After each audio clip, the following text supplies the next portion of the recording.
So today I'm going for something a little bit different. I've been joined by Josh Wilson, who is a tennis coach, because of course the Battle of the Brits, or I should say the Schroders Battle of the Brits, starts on Tuesday the 23rd of June. And I really wanted to get a coach's perspective. So I'd like to say a warm welcome to Josh Wilson. Hey Josh, how you doing?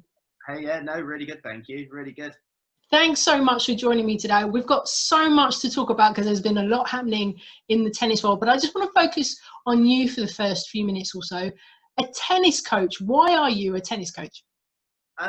Well, I played a lot of tennis as a junior. I guess almost to the point where I then hated it at about 16, 17, and I was a little bit tennised out. So I began doing a fitness apprenticeship at a gym. It was like a Virgin Active, and I was cleaning all of the machines. And for example, over the summer, the sun would be out, and I'd be looking out the window at everybody playing tennis on the tennis court. And I'd played to a county level, and I'd done the whole playing tournaments and traveling as a junior. And I was just thinking, I could definitely do that. If that coach out there can sort of do it, and I thought that I could certainly do it. So after about 2 or 3 years of not playing again, I started playing for like the men's team and getting back into it. And then I completely sacked off fitness because I didn't really have the passion for it, I guess. And I've been tennis coaching now for about 7 or 8 years full time. You mentioned about that you felt like in your teens about feeling a little bit demotivated about it all. And was it a case of deciding, look, you just needed a bit of a break from the sport overall, or there's other stuff happening in your life that you thought actually tennis isn't important anymore? I think that you get to the point where you realise you aren't going to be Andy Murray unless you really focus. You go completely full time. You put all your eggs in one basket. And I think, in all honesty, I wanted to go out with my friends. I wanted to do other things. I wanted to play football. I loved football. I'd never had the opportunity to play for a football team because I'd always have matches on a Saturday or a Sunday. And I'd always be going to do match play events to try to get my rating down, et cetera, et cetera. So when I realised that I wasn't going to be the next Andy Murray, I think, you see it a lot, and it's quite a big problem actually in tennis that people do. They trail off and want to do a few other things. So I didn't play for a couple of years really. I'd had enough. But it came around a full circle, and I love it. I literally live for it now. So I missed it, I guess. And what is it that is so special about tennis coaching? I think that it's the interaction you get with people. I love just having a laugh on the court. I love building relationships, and we call it in a company that I used to work for, we call it airtime, because you don't just have a passing conversation with people. You actually really get to know them. And after 2 or 3 lessons, you'd probably be able to call them friends, especially sort of like the adults or like the older juniors. And it's the airtime with people that I enjoy. It's not just a passing hello, how's your morning? It's a relationship that you build up that I find real good fun. And I was thinking the other day actually about tennis coaches, because 20 years ago I wouldn't have a clue the name of a high-profile tennis player's coach. Speak forward to today, there are names, picking names out of the hat. Patrick Mouratoglou, obviously, for Serena Williams, Ljubicic for Federer. Uncle Tony was Nadal's coach, is now Carlos Moya. You've got Darren Cahill for Simona Halep. The spotlight on coaches is very, very bright. How do you think that's come about? Well, I think about, how many years ago? Was it about 8 years ago?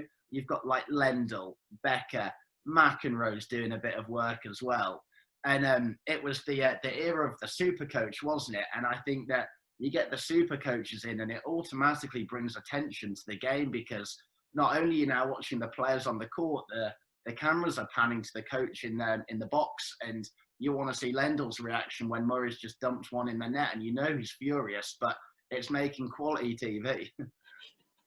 I'll always remember when Murray won Wimbledon the first time round, and the camera was on the player box, and everyone, his mum and I think with Kim at the time, I don't know if she was his wife or his partner by then, but everyone's all jumping up with their hands in the air, and Lendel's just sitting there and there's no reaction from him whatsoever. I remember he looked furious, didn't he? He's like, you know what, the guy's good, but he's missed 2 or 3 shots, and we will talk about it. I think it was a brilliant reaction from him. So how has life been since now lockdown has eased? From a coach perspective, how has life been? Well, I haven't actually been back at work yet. So I currently work at David Lloyd as the adult tennis manager there. And I'm still waiting. So I'm waiting on next Friday, or this Friday coming, to find out when I'm going to be allowed back out to play, I guess. And I'm hoping it's going to be the 4th of July or just after. But I've been doing 2 or 3 private lessons from clients that I previously had. I've been loving the park courts. Park court tennis is great. And, I think that it's all free. You can book it online a lot of the time. And, I've been really been, I guess, using and abusing the park courts for my lessons and for just playing myself, Some of the players I've talked to over the last few weeks have talked about how they've maintained their relationship with their coach during the lockdown period. Zoom was used quite a lot. What would you have advised a player during the lockdown, how to keep their fitness levels up given the restrictions? You know what? There's so much on the internet. It depends what sort of player. I mean, if you're talking about a performance player, then really they should be knowing exercises that they can do. If you're an intermediate to advanced player who just wants to keep fitness levels, I guess message your coach or have a look on the internet. I mean, I'm throwing out videos with like fitness things to do and stuff like that, just trying to kill some time. But I think it's tough to say. If it was ever going to happen, it's happened in an age where everything is so accessible and, everything's at the end of your fingertips. So, yeah, I think just look on the internet, because not only pages like mine, you've got you've got like Nick Bollettieri puts loads of stuff up on the internet, and, you can still learn as a player, even if you can't get out onto the court. Yeah, that's right, because you've set up your own YouTube channel called Josh Teaches Tennis. Is that right? Yes, that is right. Yeah, and that came about because of lockdown. How's that been for you, actually being able to put out videos and sharing your skills with people? I mean, it was, it came around because I was really bored and I wanted to play tennis again. And as soon as I was allowed out on the court, I just started making a few videos. And I think my main aim was to try and get my personality across, but by also putting out just a load of, genuine technical tips that you might not necessarily hear. I wanted to make it short and sharp. And I guess people have been enjoying it. I've had quite a few views and people have been enjoying the quick tips and maybe some of the more fun shots that I put out there. Your coaching career has taken you far and wide because you went to New Zealand as well. Tell us about that. It was probably my favourite gig ever as a tennis coach, actually. I think in the tennis coaching world, a lot of the time it's obviously who you know, and I've managed to land on my feet quite a lot. I actually ended up working in a place called Hamilton on the North Island, and I worked at a couple of the clubs out there, but I did actually coach a lot of the team tennis. So I worked at 3 private schools, and I would sort of train them in school time. We'd do like training matches or whatever, and we got 3 of the teams that I was coaching qualified for nationals in Auckland, which then culminated in me driving up to Auckland every day, sitting on court with my players, running from court to court, trying to give everybody tactical advice mid-match. But it was great. Like, I'd say that's probably the pinnacle of what I've done so far, being at, a really high level. You're at nationals, you're running around trying to give each of your player tips while they're mid-match and, be their on-court coach if they needed any guidance.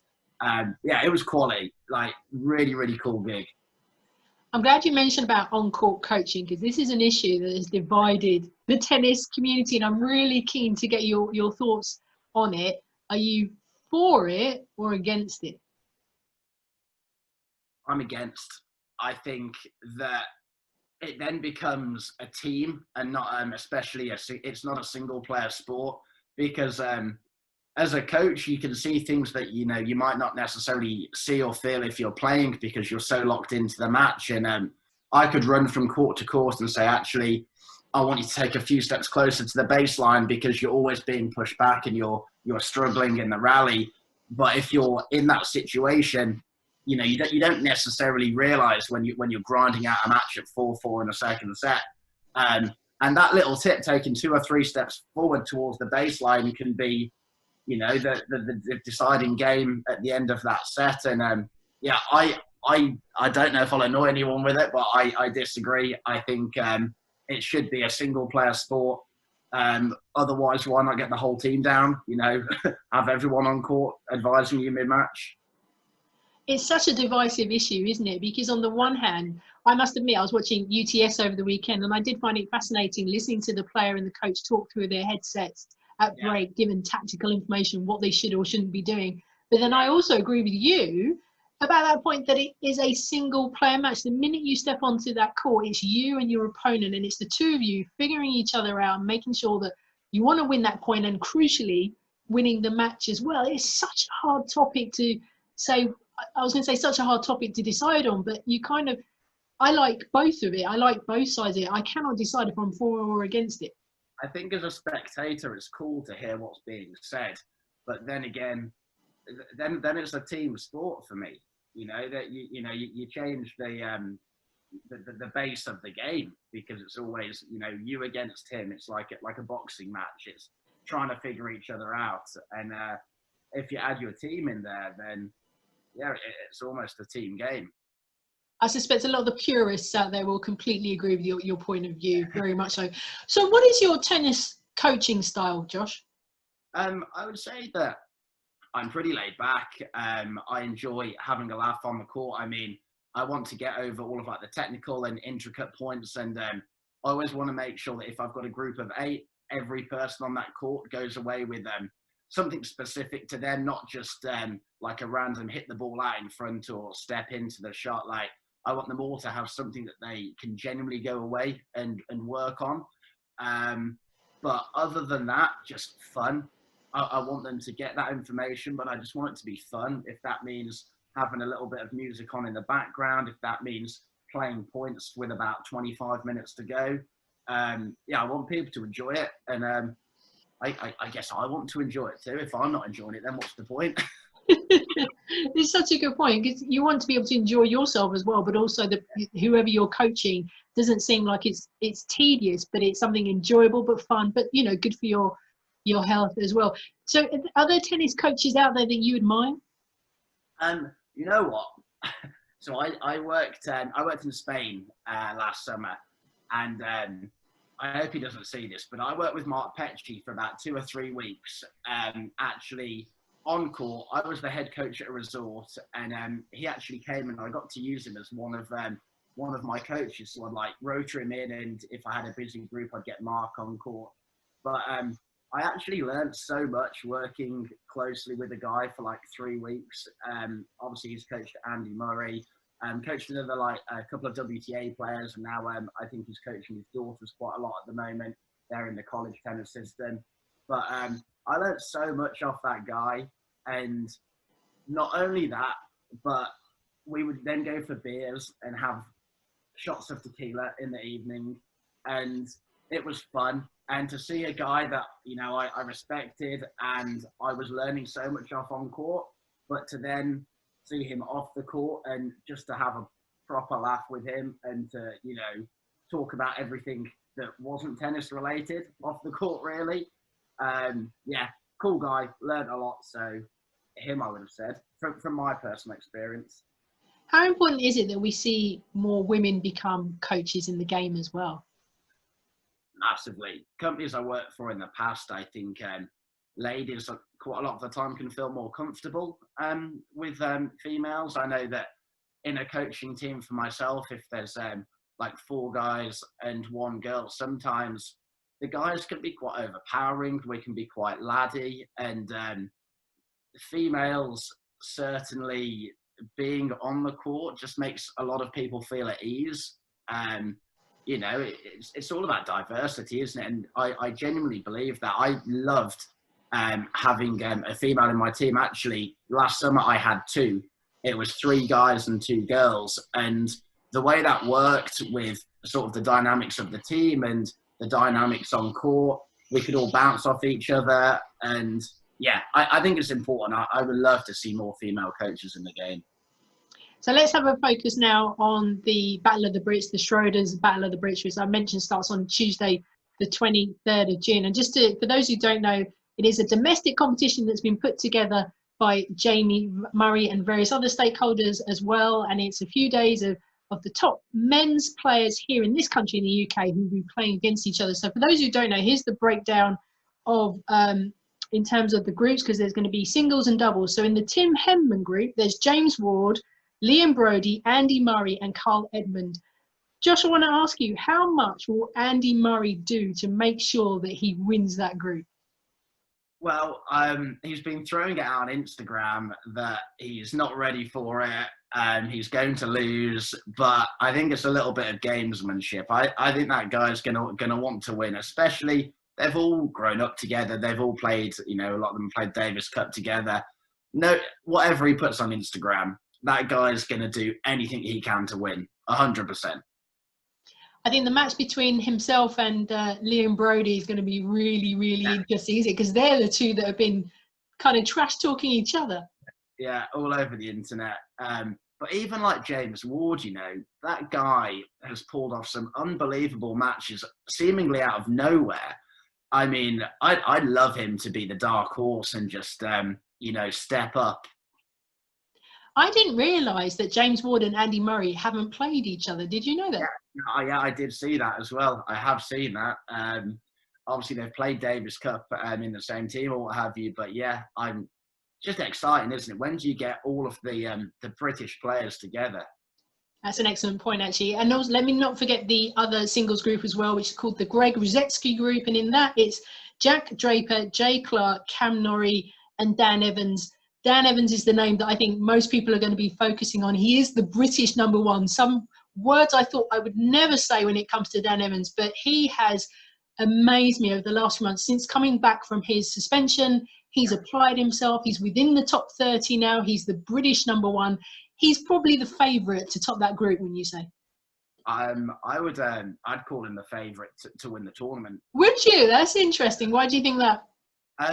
You know what? I've been watching Dan Evans before the suspension, after the suspension. I love him. I think the guy, whatever, he made a mistake, but tennis playing wise, unbelievable. The fact that he can keep with the top guys, I mean, what is he, 5'9", uses his serve very well, placement wise, chops his backhand back every single time, yet can still compete at the top level. And because he's got that slice backhand, the way he constructs the point with it and the rallies that he plays, I think he's a top guy. I think what he's done, with all due respect, with the attributes that he has, he's a proper game player, proper match player. I think it's going to be really hard to see him lose in the group. I think he's 28th in the world. I need to double check that, but I think he's around about that mark as well. I mean, it's a truly fascinating comeback story, and I agree with you. I think he will top that group. I want to just focus on Jack Draper and Cam Norrie as well, the two lefties, both baseliners. How do you see that match panning out? Well, I've been watching videos of Jack Draper for a little bit, and my friend actually was like, this guy got to like the Wimby Boys final, check him out. And his double-handed backhand is an absolute bomb. He hits it so flat, and you know what, lefty to lefty, Cam Norrie's going to be the favourite there because he's what, like top 60 in the world, or it has been around that. Jack Draper's just inside the top 300, but I'd love to see Jack Draper out of nowhere just hit some backhand bombs and get through that game. I'd like to pick you on the point you made just at the beginning when we were talking about the Schroders Battle of the Brits. How good is it to see the top male British players all under one roof, which will be the National Tennis Centre as well? Fantastic to see that, isn't it? Oh, I mean, it's just exciting. I think with with the ranking differences, and as you said earlier, tennis being an international sport, it would never happen. It couldn't happen. But with everything that's gone on, probably the one shot we get at seeing who can fight it out for the Brits. Yeah, absolutely, because we've got no Wimbledon this year as well. So I think, congratulations for them for coming up with such an innovative idea. And of course, we will see the British ladies play as well, because they've got some fantastic domestic tournaments coming up. I should give a shout out as well to the doubles. I can't forget the doubles. I'd love to get your thoughts on this. So the Paul Hutchins group, it's Liam Brodie and Cam Norrie, Dan Evans and Lloyd Glassball, and Jamie Murray and Neil Skupski. I think the one pair that we can say that should top that group is going to be Skupski and Murray, isn't it? Yeah, I mean, it has to be. They've played, a lot together before. I would say in that group that, you've got Jamie and Neil, and then you haven't mentioned it yet, but the other group I'd be looking at Joe and Johnny O'Mara maybe to get through, and for that to be a little bit of a battle. I think with the current group, with Liam Brodie and Cam Norrie, because they're both lefties, that's going to be the one I'm going to really keep an eye on, because you've got three left-handers. If Skupski and Murray play, Brodie and Cam Norrie, that's going to be a lefty battle going on there. If you're a righty. But you did mention the other team as well, the other group in the doubles, which is the Kathy Sabin group, for the late Kathy Sabin, who was the first female president of the LTA, who sadly passed away a few weeks ago. So in the other group, it's Carl Edmund and Jack Draper, Dom Inglot and Jay Clark, and Joe Salisbury and Johnny O'Mara. Again, I agree with you. That last pairing, I think, they should top the group. Well, Joe's Aussie Open winner, isn't he? Quite recently. So, you've got to look at that being recent form with everything that's happened. I think Carl Edmund and Jack Draper is going to be an interesting matchup, because both of them have got some really, really strong forehands going on, which I think will trouble the other players for sure. But then Dom Inglot, he's a great doubles player, and teaming up with Jay Clark, who's also a really good doubles player as well. I think we're going to get a couple of surprises, I hope so. I hope that I'd love to see like Dan Evans or somebody like Liam Brodie just in the doubles, just playing tennis that you wouldn't expect. And I think with the time off, anything can happen. You don't know who's coming in hot, really, do you? No, not at all. And I think from Andy Murray's point of view, just going back to the singles, Jamie Murray has said in interviews that this is going to be putting Andy Murray's reputation online, because he's such a competitor, he'll want to win. Yeah, definitely. I mean, I think Dan Evans will win, but if Andy Murray wins, then who's going to say anything, really? Because, the guy's a Grand Slam champion, and if he's got a metal hip or not, he knows how to move the ball around. He knows where to move, and he can probably save himself a couple of seconds just with his brain. Let's look at men's tennis overall as well. The big three at some point will start to move out of the picture, and we'll see more young male players coming through. How exciting is it to see people like Zverev, Thiem, Tsitsipas, and various others starting to make their mark in the game? Yeah, I mean, it is like you look at the Aussie Open final. Dominic Thiem for me is probably the next in line, but you can't write off Medvedev. That guy had a run last year that was insane. And he's got quite an unorthodox technique, but yeah, I think Medvedev or Thiem will be the next Grand Slam winner. I think Zverev's got the game, but he's very up and down. I know he won the finals the other year, the ATP Tour finals, but I think since then he went off the boil a little bit, and Thiem and Medvedev for me have come through a little bit more. And what about the women's game as well? Because we've seen different winners for the Grand Slams. How exciting is it to see these young women now, and with personality as well, starting to become more high profile?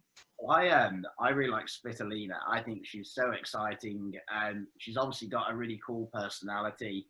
But the women's game is crazy. You could never call anything, and it does make it exciting. Like you had Bianca winning.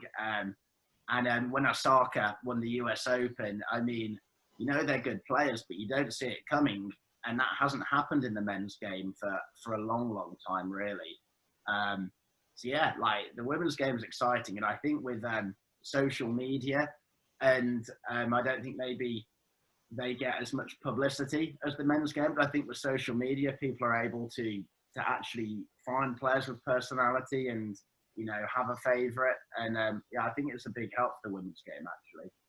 You're finding more and more players are now having a voice as well of issues off the court as well. Is that a good thing for the sport? Yeah, I think it is, like, massively. I think anything that brings attention to the sport. I mean, people might not agree with me here, but Nick Kyrgios is like one of my favourite players. And you know what? The guy's exciting. The guy speaks his mind. I think a lot of the time. Now, I love Novak Djokovic, but I would much rather watch a Nick Kyrgios interview, without a doubt. I think that it can all become a little bit robotic at the very, very top. And then even like on the women's side and the men's side with social media, and sometimes they get into trouble with what they say, but they've just got personalities, you know, and you know, maybe haven't had the media training that the top players have had.